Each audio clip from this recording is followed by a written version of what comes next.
حج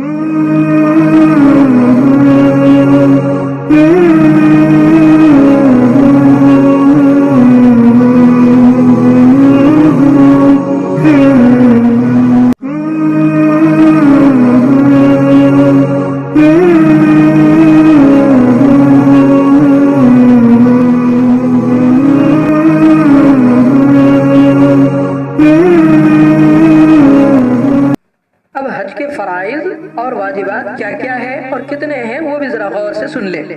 حج کے فرائض 3 ہیں۔ سب سے پہلے احرام باندھنا، یعنی دل سے حج کی نیت کرنا اور تلبیہ پڑھنا، لبیک اللہم لبیک لا شریک لک لبیک ان الحمد والنعمت لک والملک لا شریک لک پڑھنا۔ نمبر 2، وقوف عرفات اپنے وقت میں ادا کرنا، اگرچہ ایک ساتھ ہی کیوں نہ ہو وقوف عرفات میں ٹھہرنا۔ یہ 2 حج کے فرائض ہوئے۔ اور تیسرا طواف زیارت۔ یہ حج کے 3 فرائض ہیں، ان کا کرنا ہر ایک کے لیے ضروری ہے، ہر حاجی کے لیے ضروری ہے۔ اگر ان میں سے کوئی ایک چھوٹ گیا تو پھر اس کی تلافی صرف قضا سے ہوگی، دم وغیرہ دینے سے نہیں ہوگی، بلکہ پورا حج قضا کرنا ہوگا۔ حج کے واجبات بھی سن لیجئے۔ حج کے واجبات 6 ہیں۔ حج کے واجبات 6 ہیں، وہ کیا کیا ہیں؟ نمبر 1، صفا اور مروہ کے درمیان سعی کرنا۔ نمبر 2، مزدلفہ میں وقوف کے وقت وقوف کرنا۔ نمبر 3، رمی جمار کرنا۔ نمبر 4، قارن اور متمتع کا قربانی کرنا۔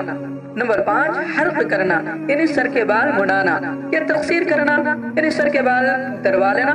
حلق بھی کرا سکتے ہیں اور سر کے بال بھی کتروا سکتے ہیں، یعنی پورا سر مڑوا بھی سکتے ہیں اور تھوڑے بال کٹوا بھی سکتے ہیں۔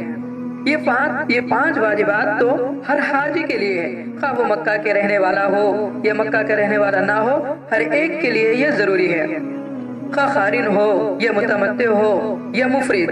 البتہ مفرد پر قربانی واجب نہیں ہے بلکہ اس پر مستحب ہے۔ مفرد پر قربانی واجب نہیں بلکہ مستحب ہے۔ اور ایک بات، نمبر 6 جو ہے وہ ان لوگوں کے لیے ہے جو مکہ کے رہنے والے نہ ہو، یعنی جسے آفاقی کہا جاتا ہے، تو ان لوگوں کے لیے طواف وداع بھی واجب ہے اور وہ طواف وداع بھی کریں گے۔ اگر ان کا طواف وداع چھوٹ گیا تو پھر اب ان طواف وداع یا ان واجبات میں سے کوئی ایک چھوٹ گیا تو پھر دم دینے سے ہی اس کی تلافی ہوگی، اگر دم نہ دیں گے تو پھر اس کی تلافی نہیں ہوگی۔ اس لیے ان 6 واجبات کو کرنا ضروری ہے اور اوپر کے 3 فرائض کو بھی پورا کرنا ضروری ہے۔ اللہ ہم سب کو ان واجبات اور فرائض کو مکمل طور پر ادا کرنے کی توفیق نصیب فرمائے۔